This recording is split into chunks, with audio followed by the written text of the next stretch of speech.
Welcome once again to Lehto's Law. Here's Steve Lehto. Got a case here from a federal district court. It came down yesterday. This is the opinion written by the judge on a very important matter involving the moratorium on evictions, which we've talked about quite a bit. The CDC issued a moratorium, said you cannot evict people during these trying times in which we live. And a lot of people have been asking, what right does the CDC have to say that? So, well, a federal district court judge asked the same question after being asked to rule on this, and it's come down on the side of saying that that moratorium is not legal. So it's United States District Court for the District of Columbia. Case is called Alabama Association of Realtors et al., and others in Latin, versus United States Department of Health and Human Services et al. And the opinion and the order were handed down yesterday. And it's important to follow through the history of this. So it's a longish opinion. I've seen longer. But the judge does a very good job of laying out the history of it. And I think it's important to understand the history of it to really understand what's going on right now. So a law got passed last year called CARES, the Coronavirus Aid, Relief, and Economic Security Act. Okay? And that was passed by Congress. And when Congress passed it, it included a 120-day eviction moratorium that applied to rental properties receiving federal assistance. Did not apply to all rental properties, it just applied to those. But that moratorium then expired. So keep in mind that there's different moratoriums here, or moratoria, if you want to go that way. And after that one expired, HHS, through the Centers for Disease Control and Prevention, or the CDC, issued an order implementing a broader eviction moratorium that applied to all rental properties nationwide. And that came down in September of 2020. That's what prompted this suit.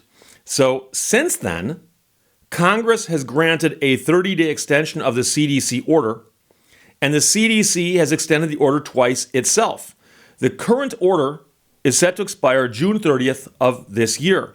So one of the things that many people have pointed out is that when there's things coming from Washington that we're supposed to follow, laws generally get enacted a certain way. And if a department issues a ruling, is that ruling a law? Or an order or whatever you want to call it. And so that's part of the debate here. Because if Congress passes it, that's one thing. If the CDC issues it, that's another. So in this action, the plaintiffs, which is the Alabama Association of Realtors and others, raise a number of statutory and constitutional challenges to the CDC order. Before the court, that's what the court is looking at right now, is the plaintiff's motion for expedited summary judgment, as well as the department's motion for summary judgment. So both sides filed with the court and said, there's no reason to wait for trial. We can decide this right now with what the court has in front of it. So again, backing up, March 13th, 2020, over a year ago, the president declared COVID a national emergency. 2 weeks later, he signed the CARES Act into law. The CARES Act had the moratorium I mentioned before. In addition, some but not all states have adopted their own temporary eviction moratoria, plural for moratorium. And that is actually another set of questions. Because if the CDC's get struck down, what if your state has one? So that would be a different question. On August 8th of 2020, the president issued an executive order directing the HHS and the director of the CDC to consider whether any measures temporarily halting residential evictions of any tenants for failure to pay rent are reasonably necessary to prevent the further spread of COVID-19 from one state or possession into any other state or possession. So weeks later, the CDC issued a temporary halt in residential evictions to prevent the further spread of COVID-19. That would be the CDC order in question. In this order, the CDC determined that a temporary halt on residential evictions was a reasonably necessary measure to prevent the further spread of COVID-19. And then to qualify for protection under the moratorium, a tenant would have to submit a declaration to their landlord affirming a whole bunch of stuff. And it's basically like an affidavit or something where you say, look, here's what I'm telling you. And it's that I've tried to get other housing, I earn a certain amount of money, I'm unable to make my rent, and so on. And if you do those things, you would then be immune from getting evicted. So, unlike the CARES Act moratorium, which only applied to certain federally backed rental properties, the CDC order applied to all residential properties nationwide. In addition, the CDC order included criminal penalties. So if you violated the provisions, you'd be subject to fines of up to $250,000 and a year in jail or both. And organizations faced a fine of up to $500,000. Now, the CDC order was set to expire December 31st, 2020. As part of the Consolidated Appropriations Act, however, Congress extended the order to apply through January 31st of this year. And then on January 29th, the CDC extended the order through March 31st. And in this extension, the CDC updated its findings to account for new evidence of how conditions had worsened since the original order was issued, as well as preliminary modeling projections and observational data from states that lifted moratoria, indicating that evictions substantially contribute to transmission. The CDC later extended the order through June 30th, and that's the one we're talking about right now. So, in case you're curious, the people who filed this suit are corporate entities that manage rental properties and true trade associations, and they filed this suit November 20th of 2020. They challenged the lawfulness of the eviction moratorium on a number of grounds. They allege that the moratorium exceeds the CDC's statutory authority. And that's what most people didn't understand, and rightfully so. Because, like I said, if a law gets passed, we understand that process, schoolhouse rock. So a law gets passed, the bill becomes law, you must follow the law, and of course it can be reviewed by courts. It might get modified later or struck down later by a court. But the question is, can an agency or a department issue a law? Now, most people say, of course not. Well, actually, they can sometimes, depending on what they're doing and if they have the authority to do it and who gave them the authority. These organizations got together and filed this action. And the number one question is, what right does the CDC have to issue this kind of a moratorium? So the court then discusses what the legal standards are for summary judgment motions. And they discuss standing, whether or not these people have got standing to make this. And that's a pretty clear case that they do. The three real estate management company plaintiffs each have tenants who have stopped paying rent, have invoked the protections of the moratorium, and would be subject to eviction under this order. At a minimum, these three plaintiffs have established a concrete injury that is traceable to the order and is redressable by a decision which would vacate the order. So standing is very, very easy for them to prove here. The question is the agency's statutory authority. Section 361 of the Public Health Service Act empowers the Secretary to make and enforce such regulations as in his judgment are necessary to prevent the introduction, transmission, or spread of communicable diseases. So you'll notice that Section 361 is a section of a law. And the law actually gives the Secretary of the Health and Human Services, gives that Secretary the power to make and enforce regulations. And so a lot of people, knee-jerk response is, well, Congress and the president are the ones who make laws, right? So departments can't make laws. Well, if there's a law that says they can make and enforce regulations, then they can make and enforce regulations because the law says they can. But the question is the thing they're doing now necessary to prevent the spread, transmission, or introduction of communicable diseases, either internationally or between states? And that's the question.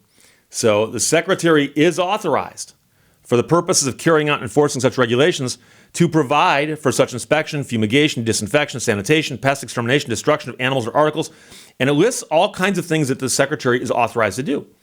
The Secretary is also authorized to, within certain limits, make and enforce regulations to apprehend, examine, and if necessary, detain individuals believed to be infected with a communicable disease or who are coming into a state or possession from a foreign country. So there are things that they can do. So, for instance, they can quarantine somebody. Someone's coming into the country, they can quarantine them.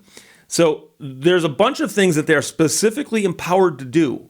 And the question is this moratorium one of them? By regulation, the Secretary delegated this authority to the Director of the CDC, and that's pursuant to a Code of Federal Regulation 42 CFR 70.2. Pursuant to that regulation, When the director of the CDC determines that the measures taken by health authorities in any state or local jurisdiction are insufficient to prevent the spread of communicable diseases, he or she may take such measures to prevent such spread of the disease as he or she deems reasonably necessary, including inspection, fumigation, disinfection, sanitation, pest extermination, destruction of animals or articles believed to be sources of infection. So it says, to do this, they can do this. The question is a rental moratorium on this list? That's the big question. But what we need to look at here is whether the relevant statutory language addresses the precise question at issue. Okay? And in certain circumstances, the quarantine of individuals in order to prevent the interstate or international spread of disease is something. Though the Public Health Service Act grants the Secretary broad authority to make and enforce regulations necessary to prevent the spread of disease, his authority is not limitless. So one section provides the Secretary general rulemaking authority to make and enforce such regulations that in his judgment are necessary. So what they're basically saying is he can't just invent regulations. He's got to look at the regulations that are there and enforce them. That's why such regulations is actually italicized here. I'm a lawyer. I can figure this stuff out. So these enumerated measures are not exhaustive. The Secretary may provide for other measures as in his judgment may be necessary. But the question is, what are other measures?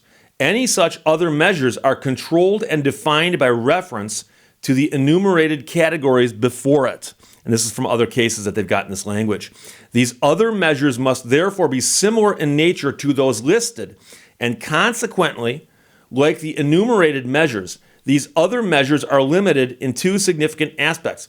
First, they must be directed towards animals or articles. And second, those animals or articles must be found to be so infected or contaminated as to be sources of dangerous infection to human beings. In other words, any regulations enacted pursuant to this one subsection must be directed towards specific targets found to be sources of infection. The National Eviction Moratorium satisfies none of those textual limitations. Plainly, imposing a moratorium on evictions is different in nature than inspecting, fumigating, disinfecting, sanitizing, exterminating, or destroying. So, the interpretation of the term articles to include evictions would stretch the term beyond its plain meaning. And even if the meaning of the term articles could be stretched that far, the statute instructs that they must be found to be so infected or contaminated as to be sources of dangerous infection to human beings. The Secretary has made no such findings here. The fact that individuals with COVID-19 can be asymptomatic and the disease is difficult to detect does not broaden the Secretary's authority beyond what the plain text of the statute provides. So the statute says, here's what you can do when you see these certain types of things. They're saying, number one, what you're doing ain't on the list of what you can do. Number two, what you're seeing ain't what you're supposed to be seeing before you act. So the department, of course, reads the section in another way. In their view, the grant of rulemaking authority is not limited in any way by any specific measures enumerated in the subsection. According to the department, Congress granted the Secretary the broad authority to make and enforce any regulations that in his judgment are necessary to prevent the spread of disease. The department's interpretation goes too far. The court says that. The first sentence of the subsection at question is the starting point in assessing the scope of the authority, but it is not the end point. While it is true that Congress granted the Secretary broad authority to protect the public health, it also prescribed clear means by which the Secretary could achieve that purpose. And those means place concrete limits on the steps the department can take to prevent the interstate and international spread of disease. To interpret the act otherwise would ignore its text and structure. So the court wraps up by saying, in sum, the Public Health Service Act authorizes the department to combat the spread of disease through a range of measures, but these measures plainly do not encompass the nationwide eviction moratorium set forth in the CDC order. Thus, the department has exceeded the authority provided in the act, and there we are. So in its motion to dismiss, the department argues that Congress ratified the agency's action when it extended the moratorium in its Consolidated Appropriations Act. And this is an interesting argument. I got to give them credit for trying this one, but they basically said, look, we issued a moratorium, and then Congress issued a moratorium, and by them issuing a moratorium after we issued one, clearly indicates that we're all on the same page here. But the court's going to say, look, Congress can do something. It doesn't give you the right to do it. Congress and you are two different entities. So Congress has the power to ratify the acts which it might have authorized in the first place, says one court, and give the force of law to official action unauthorized when taken. To do so, however, Congress must make its intention explicit, and Congress did not do that here. When Congress granted a temporary extension of the eviction moratorium, it acknowledged that the CDC issued its order pursuant to the Public Health Service Act.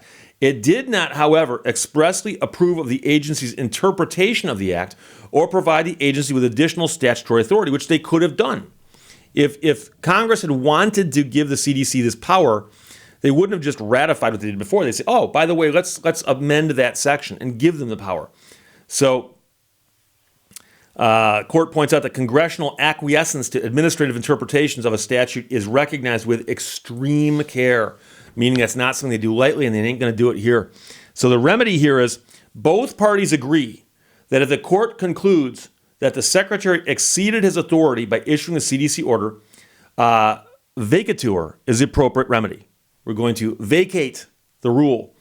Nonetheless, the department urges the court to limit that to the plaintiffs withstanding before this court. Of course, this position is at odds with settled precedent.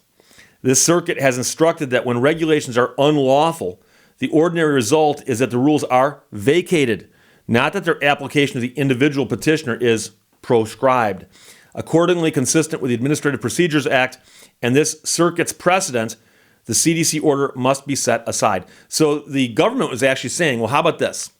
If you find that this rule is inappropriately being used by the CDC, how about we strike it down for the people who filed this suit and no one else? And the court says, no, that's not how it works. If it's unlawful for one, it's unlawful for all. The court recognizes that the COVID-19 pandemic is a serious public health crisis that has presented unprecedented challenges for public health officials and the nation as a whole. The pandemic has triggered difficult policy decisions that have had enormous real-world consequences. The nationwide eviction moratorium is one such decision. It is the role of the political branches and not the courts to assess the merits of policy measures designed to combat the spread of disease, even during a pandemic. The question for the court is a narrow one. Does the Public Health Service Act grant the CDC the legal authority to impose a nationwide eviction moratorium? The court says it does not, because the plain language of the Public Health Service Act unambiguously forecloses the nationwide eviction moratorium. The court must set aside the CDC order, consistent with the Administrative Procedure Act and D.C. Circuit precedent. The conclusion is, for the foregoing reasons, the plaintiff's motion for expedited summary judgment is granted. The department's motion for summary judgment and partial motion to dismiss are denied. A separate order consistent with his decision accompanies this memorandum opinion. And Dabney Friedrich wrote the opinion, United States District Judge, dated May 5, 2021.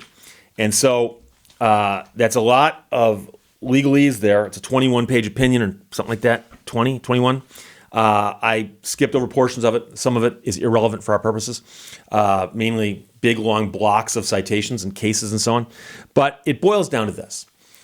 There is a law that says that the CDC can do certain things to prevent the spread of the disease, including things like quarantine someone who's got the disease, or they find infected things. They can have those things seized and destroyed, or there's a list of things they can do. And those kinds of things make sense.